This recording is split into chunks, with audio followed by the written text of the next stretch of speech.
Whitehall 1212. Quickly, please. This is Scotland Yard.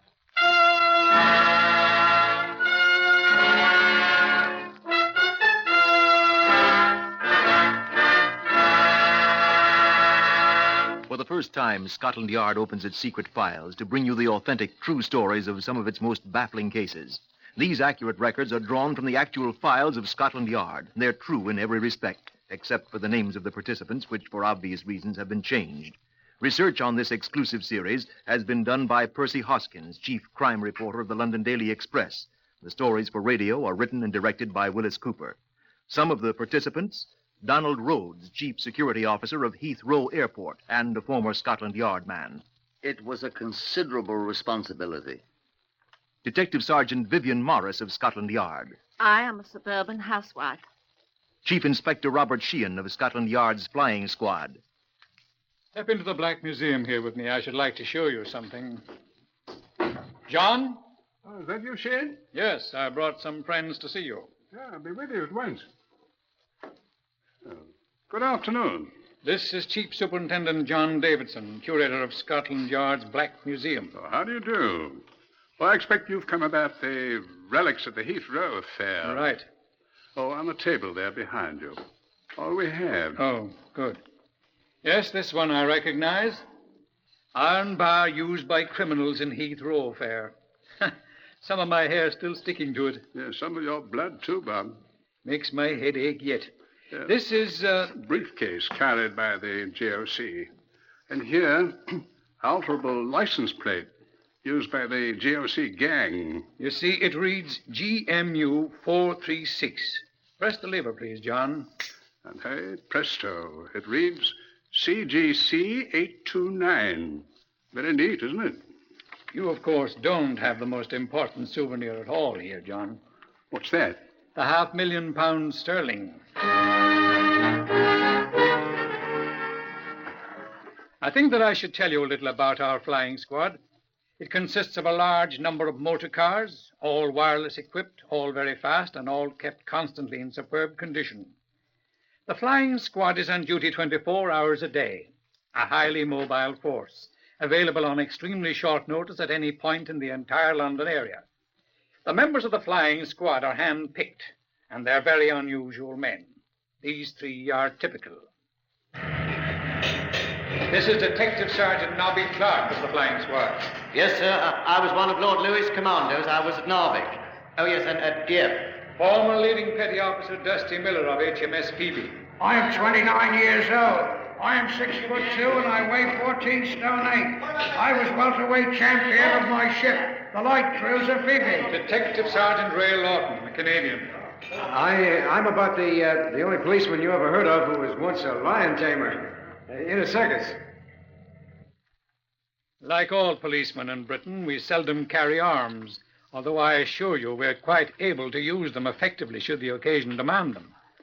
British policemen rely on the weapons provided by nature, augmented occasionally, of course, by the issue of stout truncheons or rubber coshes, which I understand the Americans call blackjacks, and which are wondrously effective.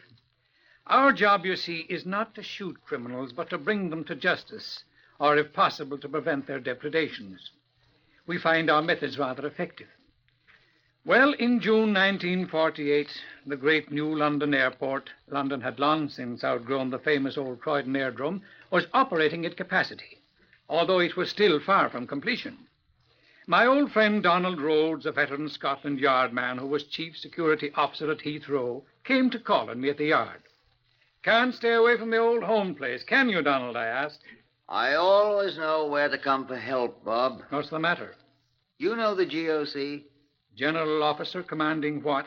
Ancient and honorable brigade of robbers. Oh, Moriarty? Moriarty, Townsend, Inge, Hughes, West, Simmons. Brown, Bennett, dozens of names. Yes, I know him.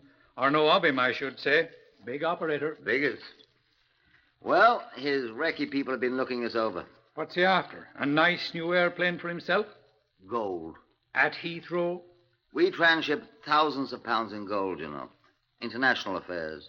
Planes fly in dripping with the stuff. Leave it overnight with us and... Leave it lying about? We keep it as short a time as possible in our bonded warehouse under guard. Strongest safes in the country. Guarded, of course. Try and get past them. Much gold? Plane load at a time. How's he going to do it? Tanks or something at dawn? Oh, he'll be much more clever than that. He always has been. That's why he isn't sewing mailbags at Dartmoor today. How'd you get on to all this? I brought the chap along, one of my mechanics. Like to talk to him? Naturally. Come in, will you, Curran? Yes, sir. This is former Lieutenant John Curran of the Royal Tank Regiment, Bob.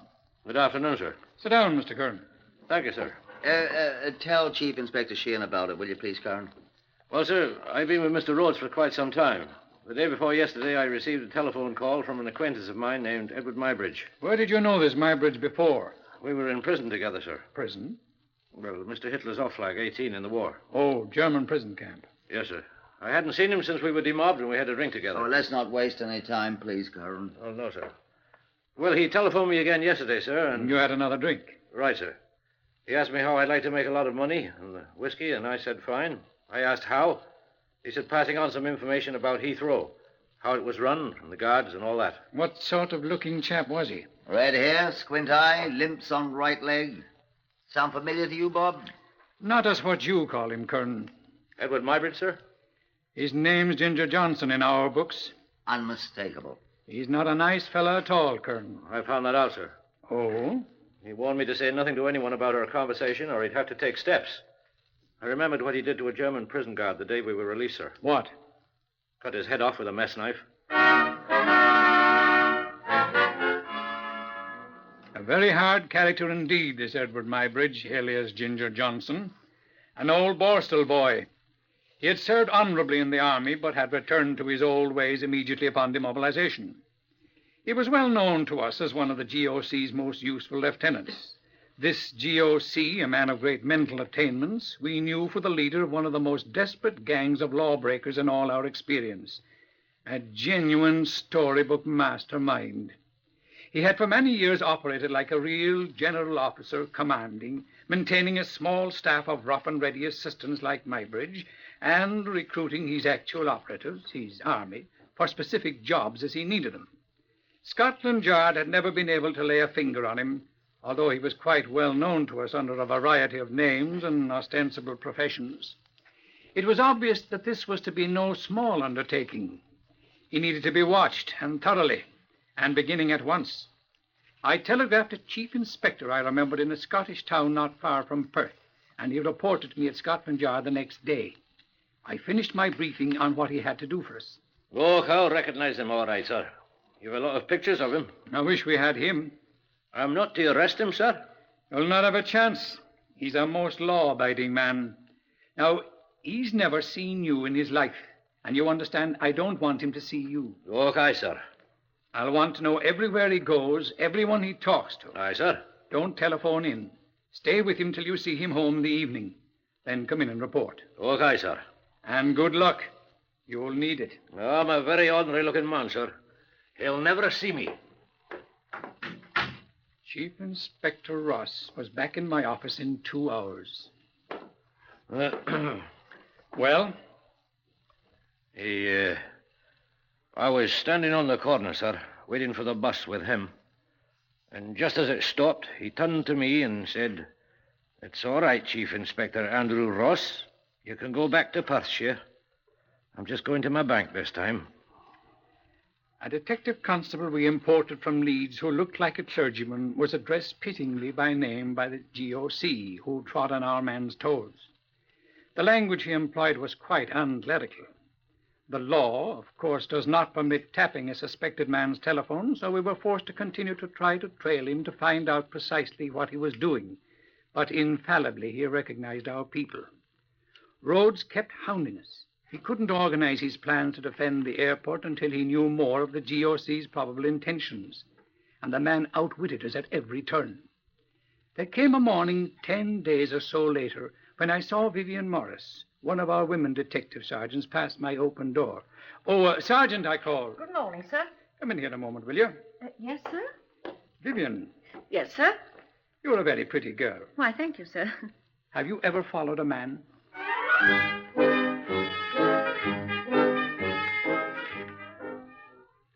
Report of Detective Sergeant Vivian C. Morris to Chief Inspector Sheehan at Scotland Yard. I don't think he recognized me, sir. You look like a young suburban mother, Vivian. I am. I've got 2 girls. I shall send them each a hair ribbon. What happened? I got on his bus 1 street after him. There was no seat, but I spotted him at once. He was staring about the bus, looking for one of us. And we were not there. All at once, he leaped to his feet and offered me his seat. The very mirror of politeness. Yes. Then he rushed to the door, leered at a perfectly innocent man in a Homburg hat, and leapt off the bus almost before it had stopped. I couldn't follow, of course. Naturally. But tomorrow is another day. Report of Detective Sergeant Morris the second day. Yes, sir. He stayed on the bus this time. I had my knitting with me. I'm doing a pair of tartan stockings for Sheila for her birthday. He didn't pay the slightest attention to me. He got off at Waterloo Station with most of the others on the bus, including myself. He went into a small tobacconist's shop. Here's the address, sir. Thank you. He was wearing a dark blue coat and a bowler hat and carried a small briefcase. I went into a Lions Corner house, you know the one, sir, where I could watch the door of the tobacconist. I had 3 buns and 3 cups of coffee before he came out again, this time wearing a brown tweed suit and hat and without the briefcase. He looked about him sharply and hailed a taxicab, and they drove off. The number of the taxicab was EBC 414. Thank you, Sergeant. Most well done. Would you just shove me the telephone, please? Thank you. There's an urgent telephone call waiting for you, sir. Who is it? Inspector Green of Traffic, sir. What does he want? He said it's quite important, sir. All right, put him on. Yes, Green? Green here, Shane. See, I hear you're interested in Ginger Johnson. What about him? He's dead. I refuse to burst into tears. He was apparently struck by a motor car. Where? On the Great West Road near the new Heathrow Airport. Oh, was he killed instantly? Well, he lived only a few minutes after we picked him up. Well, he's out of our hair. Oh, did he say anything? Just a sec. What must he said? He said, say, perhaps you know what he was talking about. What'd he say? He said, tell Karen not to drink the tea. It's poisoned. Sounds quite Max Romerish, doesn't it? You're sure he said tell Karen? Did he say Karen? Yeah, that's right, Karen. See, I don't know any Karen. Quite all right, old boy. I do. Oh, thank you very much. I hung up on him. Is there anything I can do to help, sir? Yes, go out and get someone started on tracing that taxicab at once, please. Here, take the paper with a number on it. Right, sir. Will you put me through to Heathrow Airport at once, Chief Security Officer? Oh, good. You're here, Bob. Oh, Donald, I was just telephoning you. Never mind, operator. He's just come in. Look, Don, what about Kern and the tea? Eh? Ginger Johnson just got killed. His dying words were to tell your man, Kern, not to drink the tea because it's poisoned. Tea? What's it mean? I think he was off his rocker. Thought he was still in the German prison camp. Could be. What I came over for, I've a signal from the Foreign Office. The Americans are sending us some money soon. Much? Mere 388,000 pounds in gold. When? 10 days from today. Wonder if that's what the GOC is getting his sights on. A great many people knew that we were expecting a large amount of gold from America. He has a long nose. That long, do you suppose? You had a great deal of experience with him while you were here at the yard. I wonder. Oh, excuse me, sir. Come in, Vivian. You know Sergeant Morris, don't you, Donald? Indeed, I do. How are the girls, Vivian? They're fine, sir. Excuse me, sir. They're checking the taxi driver, sir. They'll telephone you. Good. You can go home now if you like. You want to try again tomorrow? Of course, sir. Good girl. Good night. Good night, sir. Good night, Mr. Rogue. Good night. What's she doing? She's caught up with the GOC. Find out anything good? Shortly. Look, we'll have to get going on this thing at once. If it is the new shipment he's after. I know it. There's not much we can do until we have an idea how he intends to try. Pity Ginger Johnson died. He might have told us instead of babbling about poison tea in German prison. Sheehan here? Shadinger here, sir, in the 999 room. Yes, Shadinger. Had rather good luck on tracing that taxicab, sir. Found the driver had just come into the company garage. Had his trip booked with him. Good.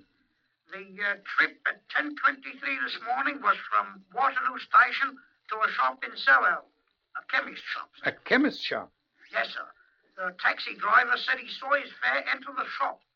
George Schill, chemist, he said it. George Schill, I know that name. What about George Schill Schill? has been involved in a number of narcotics cases. Yes, I know. Thank you very much. What about George Schill? That's who the GOC was visiting this morning. Is he in the narcotics thing, too? We shall find out, old boy. I wonder where he went from there. Probably to bump off Ginger Johnson. Bump him off. Now tell me why he should do that. Well, good old Ginger might have been looking on the wine when it was red. Bible, old chap. Or the whiskey when it is amber. And blabbered about his talk with your man Kern. The GOC wouldn't like that, would he? He wouldn't know whether Kern had talked to you, and he might have decided to prevent any more talk by Ginger to the wrong bloke. Oh, a little fantastic. But plausible. Where'd they find Ginger? Uncomfortably close to your precious airport on the Great West Road. Ah. Yes. Put me through to Superintendent Trevelyan. Is that you, Trevelyan? Sheehan here. Look, sir, I'd like to have a detail of men at once on an investigating job. Yes, sir, most important. I'd like to have a check made at once of all houses along Great West Road near the new Heath Airport. I'll direct them if you like. Eh? Oh, thanks, Donald. Mr. Rhodes, the chief security officer at the airport, will help them out. I'm looking for a house that has a recent lodger. Check the houses that overlook the airport first. Please, for a lodger that did not return this evening. Here's the description. Tall, red-haired, has a squint eye and a gimpy right leg. Got it, sir? Thank you. Yes, sir, I'll get a search warrant and come at once when they find him. Thank you very much. They can telephone me at home if they find the place out of hours. Right.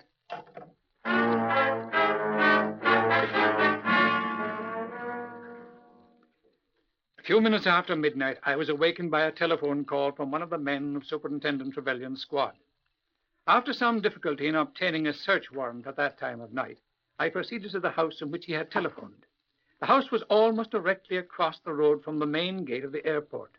Donald Rhodes, who was awaiting my arrival, accompanied me upstairs to the former lodger's room, which provided an excellent view of the airport from its single window. The householder turned on the lights and left us. The room was quite neat. There's a chair by the window. Yes. Turned towards the window. Cushion's rumpled quite a bit. Somebody's been sitting on it a lot. Here's an officer's musette bag in the closet. Have a look. That's his, all right. See? E. Mybridge, Lieutenant, King's Royal Rifle Corps. Good regiment. He was a good soldier, I expect. Here's a drawer in the table. Ah. What? E. Lights, Wetzler. Good pair of glasses, these. German officers. 10x30. He was spying. That's this. What's this? Royal Corps Signals Field Message Pad. Was reports to the GOC, eh? Quite regimental. Been using it, too. Good. What? Writing on the sheet he just tore out left an impression on the second sheet. Let's see. Hold up the lamp there, Donald. Mm-hmm. No, hold it so the light comes across the page from the edge, so it casts a shadow on the ridges of the writing here. Read it? Hold the lamp still. See to guards at what's this word? Looks like midnight. What guards will he see to midnight? Makes no sense. Let me look again. No, that isn't C. Here. No. Looks like... I know what it is. What? Tea. Tea? Tea to guards at midnight. I don't... What was it Ginger said to tell Kern? Don't drink the tea. It's poisoned.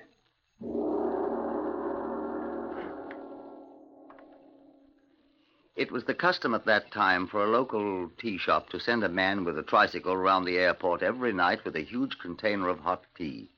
It was a familiar sight to everyone on the field, and the sound of his funny little French taxi horn was the signal for everyone to have his tuppence ready for his tin cup of the stuff. The GOC's plan was obvious. If that tea were poisoned, and if they all drank it, and if £500,000 in gold lay unguarded with a dead man at the gates, a most diabolical scheme. Nevertheless, a feasible one, by the GOC's reckoning. But he had overlooked some factors in his reckoning. One factor he'd overlooked was a rough, tough man's aversion to poisoning a wartime friend. The other was the flying squad. I sent men the following morning to all parts of London on a search for certain men whom we knew to have worked for the GOC before.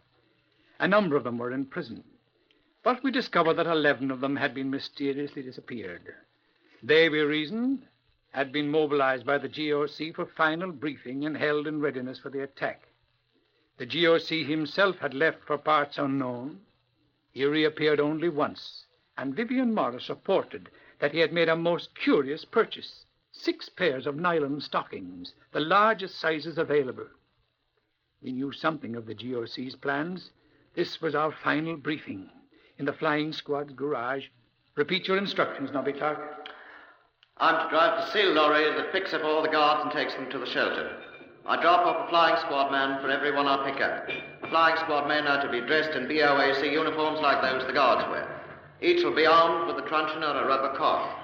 At the shelter, I'm to tell the guards I pick up what is going on. Right. Detective Sergeant Norton, what do you do, lion tamer? I'm in charge of the flying squad men that'll be planted in the bonded warehouse where the money is. And you, Dusty Miller? I'd like to be with Lion Tamer. What's your job? Oh, I'm in general charge of the cars. Soon I was welterweight champion. We'll save one of them for you, Dusty. See to it, Martin. All right, Dusty. Now remember, not a man must touch the tea. Not that poison would hurt any of you, but I shall need it for evidence. Couldn't we offer them a drink, sir? Donald? Look, it's my airport, and it's my responsibility. What do you do? I'm to sit in that bloody little shelter by the telephone, and when they're all inside, I'm to lift the receiver. Good. And the sergeant from the 999 room? Constable Lloyd, sir. I'm to watch the special switchboard for it to light up when Mr. Rhodes lifts the receiver. And then? Then at once I'm to shout into my wireless microphone one word. Well? Go. Where's Dusty Miller? Oh, then I bellow yoinks and the cars with the rest of us converge on every entrance to the airport. Render such assistance as might be necessary. None will be necessary, Dusty. And Lawton, when do you start operations? Not till they start to open the safe, sir. Then what? Then we smite them hip and thigh, sir. Carry them all off to the pokey. To the what? Oh, sorry, sir, that's Canadian. To the bowels of the vast time. And when you're done, boys, Heathrow will supply beer for all. A bottle of pigs. Beer and bandages, boys.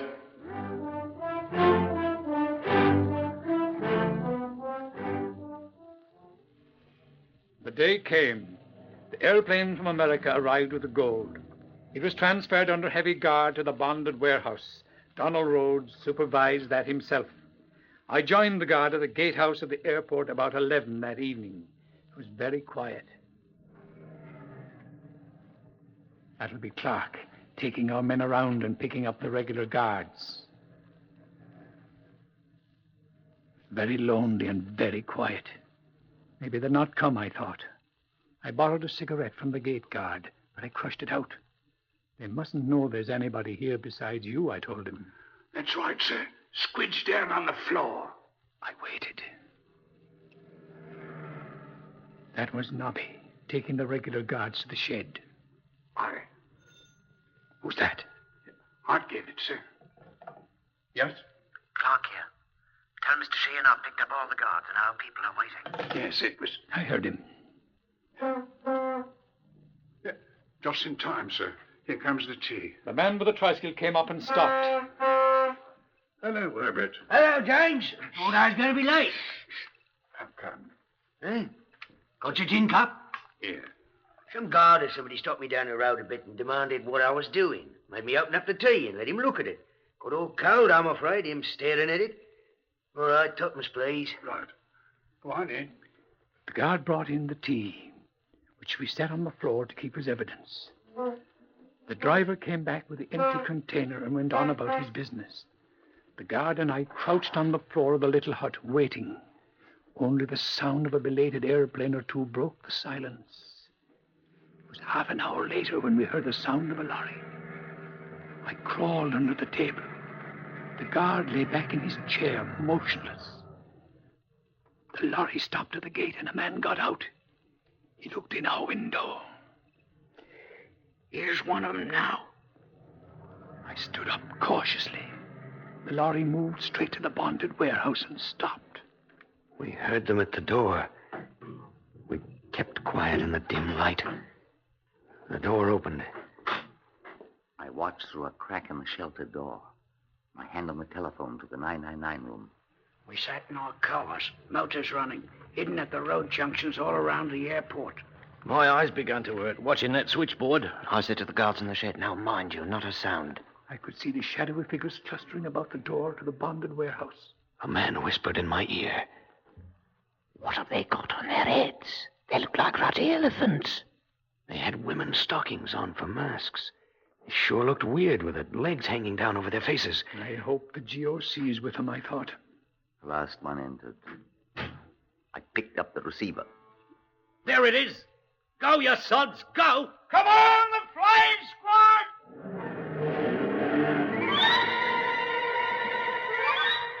They're at the safe. Hey, stay where you are. The police officers. Head on!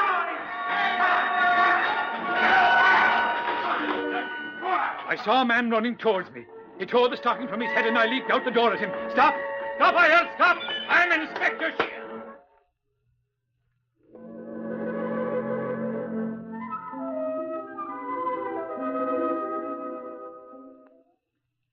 When I came to an hour later, I discovered the grandfather of all bumps on my head from the loaded cosh the man had caressed me with. My men of the flying squad stood about, many of them bandaged to the eyes, but all happily quaffing beer. We totted up the score, 11 prisoners, including the one who had struck me and whom the gate guard had taken care of. 2 broken arms, 1 smashed nose, and a turned ankle. A pile of heavy coshes and short iron bars the robbers had carried. And the 388,000 pounds still untouched. The prisoners bore a large variety of contusions, black eyes, and broken heads. I had a headache for a week. We never did catch the GOC, but we sent 11 of his men to prison, having caught them red-handed. And to this day, no one has ever dreamed of robbing Heathrow again. If they do, sir, may I have a chance at him, too?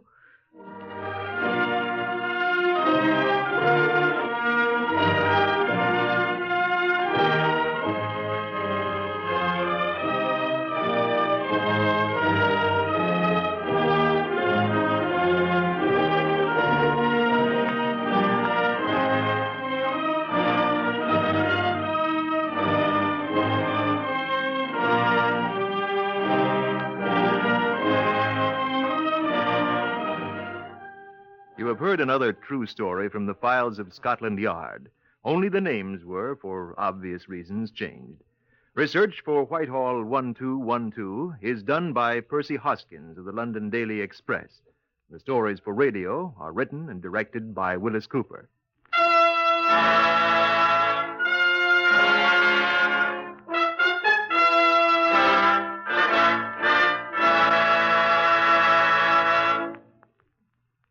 Listen again for Whitehall 1212 2 weeks from today and weekly thereafter.